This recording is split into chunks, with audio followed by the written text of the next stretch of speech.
Hi, I'm Pat from Linens and Things. And you just purchased some fabulous window treatments. Good for you.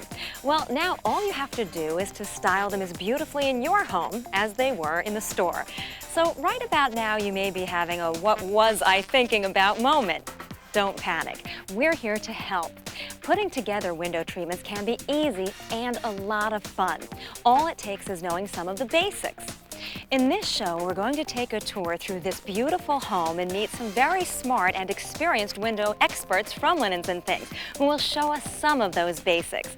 We'll also see some great ideas of ways to create some inspired and exquisite window treatments. Okay, let's begin our tour. This is Susan. She's a window expert from Linens and Things. Susan, what are you working on today? Well, I'm using two Sonoma suede panels with a scarf, and it looks great with those clip rings. Now, this great look is beautiful, and it's very functional, and it's also very easy to put together. So how do you know how many panels you need to use? Using a metal tape measure, I measure the inside of the frame. For a full-length treatment, I measure 2 inches above and 2 inches to the side of the frame. I add 1/2 inch to the bottom to allow for floor clearance. Now, depending on how full you want the treatment, my formula usually is 3 inches of fabric to 1 inch of window. This gives me the proper fullness to style out the window and give it a custom look. Can we use those same measurements to help install the hardware? No, window treatments aren't always even, so those measurements might not always be accurate. I'll show you. Pat, I am so excited. I've got so many great things I want to show you today. I cannot wait. Let's go. Now, the items you're going to need to hang hardware are a retractable measuring tape, a pencil, an electric hand drill, wall plugs or metal anchors, Phillips and flathead screwdrivers, a hammer, and a friend. A friend? Before we put up the hardware, we're going to put the treatment together. To get the panel ready to hang on the clip rings, I fold it in half, then fold it in half again. I insert the clip rings at the beginning and end of each of the folds. So keep the clip rings evenly spaced. That's right. Then I dress the rod and hold it up to the window. I use my pencil to mark where to install the bracket. Because this treatment will need some projection, we're going to install the brackets 1.5 inches outside the frame. Can you tell us about projection? Well, projection is the distance between the wall and the hardware. Projection is especially important if you're adding another element to the treatment, like a mini blind or shade. For this particular treatment, we're covering a mini blind. So while I install the brackets, Jane irons the treatment. Next, I insert the rod with the panels into the brackets and tighten up the outer screws. Finally, I style the panels to make sure they're evenly spaced to the left and to the right, and we're done. Very nice, Susan. Thank you. Okay, let's build on this basic and look at some of the other treatments you can make using panels and top treatments.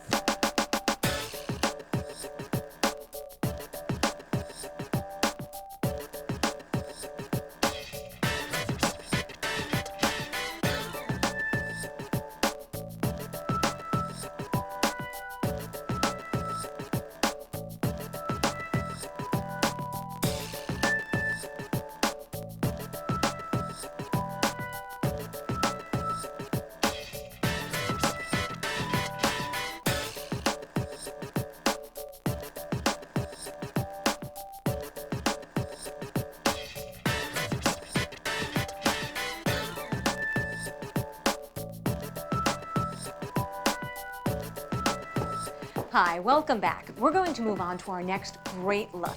This is Barbara, who is, you guessed it, a window expert from Linens and Things. Hi, Barbara. Hi, Pat. You know, this really is a great look. Can you tell us about it? This great look uses Valley macrame and satin solids. We've used both as panels and as scarves. It's beautiful, but is it hard to do? No, not at all. Would you like to try it? Oh, I'd love to.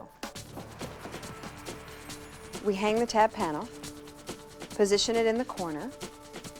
We add 2 satin panels and another tab panel. I hang 2 satin panels for the middle and pull them over the corner and position them. I hang the tab panel on the left, 2 satin panels, and a tab panel. And the final step is to pleat the tabs. Now, I understand that there are 3 different ways to pleat tabs. There are variations, but basically that's true. The 3 styles of pleating are the inverted pleat, the forward pleat, and the side pleat. For the inverted pleat, you pull the top fabric between the tabs backward and move the lower part forward. This styling is perfect for when you're using sheer fabric with a sheer scarf. It prevents the tab folds from flopping over so the tab blends in rather than stands out. For the forward pleat, you simply push the fabric forward between the tab like this.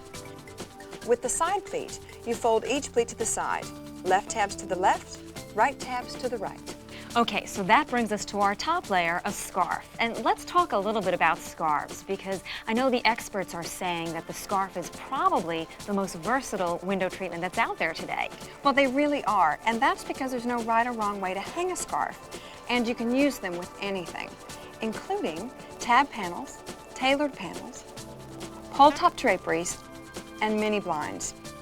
They can even work freestanding all by themselves. So how would you figure out how long of a scarf you need for this window treatment? Well, for a single window up to 42 inches wide, you would use 1 scarf. And for a double window up to 84 inches wide, you would use 2, and then overlap them on the rod. So 1 scarf for every 42 inches of window width. Now, can you pleat the scarf the same way that you do other top treatments? Well, styling a scarf is different from anything else in window treatments because it has no shape. So working with a scarf is all about gathering the fabric and giving it shape. By finger pleating or hand pleating, you're creating a crease. You take the fabric and you place your thumb up front and your fingers in the back.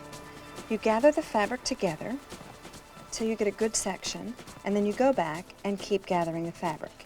The scarf won't hold the pleats until it's up on the rod. What if now I wanted to do just a single window with a scarf, but I wanted a slightly different look, maybe off center? How would I go about that? Well, that is a great idea. I position the left side of the scarf with the bottom about 12 inches off the floor. I gather this section and lay it over the rod and pull the fabric a little to the left and to the right until I get the cascading shape that I want. If I want a symmetrical look instead of the off-center look, I just reposition the fabric.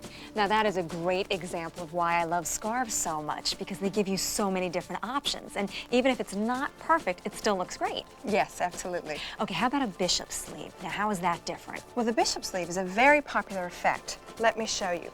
You start by taking the fabric like this, and then you tie it off with either a tassel, a tie back such as this, or a large clip ring. You use the tie back and you pull it tight, just like that, and then you lift the fabric and you place it up on the cup hook. Boy, that's Then easy. once it's up, you just pull the fabric out and up, creating the shape that you want. And there's our bishop sleeve.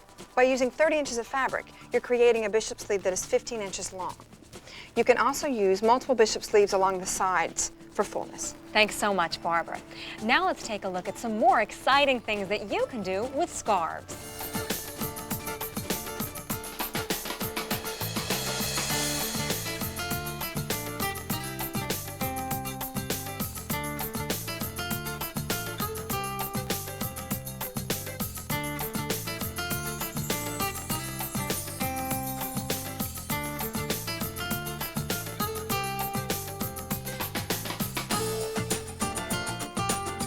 We'll be right back after this. If you need more information, you can contact us on our website at lnt.com or call us toll-free at 1-866-568-7378. Or just come on in to any Linens and Things store, go to the window department, and ask to speak to one of our highly qualified window specialists. Okay, now that we've seen some of the basics, we're going to see another great look that's a little more challenging. Hi, Ellen. Hi, Pat. This is Ellen. She's a textile designer for Linens and Things. Ellen, can you show us what you have today? Sure. This is a very classical and sophisticated look, using 2 very rich layers of color and texture. We're using our very own Linens and Things Dupioni silk program, layered together with our own Linens and Things French Tergal sheer in a puddle effect. It's such a rich custom look. It really is beautiful, isn't it? Can you show us how you did it? Oh, sure. Come on. Now I see that you're using 2 top treatments in this great look. That's right. This is actually called a waterfall valance. And here we have a 6-yard scarf fashioned into a cascade and down into a beautiful puddle effect. Very nice. So is this puddle effect easy to achieve? Let me show you how. First, you start from the top. I pull it under the waterfall valances and over the rod. I finger pleat an arm's length at a time and make sure to hold the pleat. Then pull the left end of the scarf through, leaving enough fabric for a puddle effect.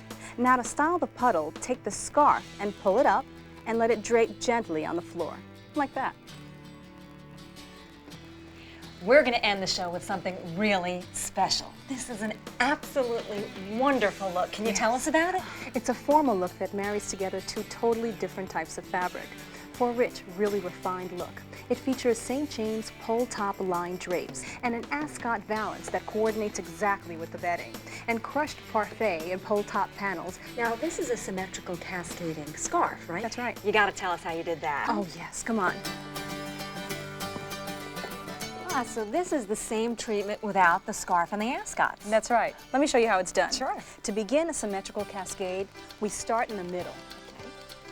First, I gather the fabric, like this, pleating it so that it falls nicely. Like that. Then, I loop it over the back of the rod on the left side and pull it down. We can tuck it back there and hide it with a pleat. With the pleats set, we pull the fabric down to create a cascading effect, making the pleats nice and even.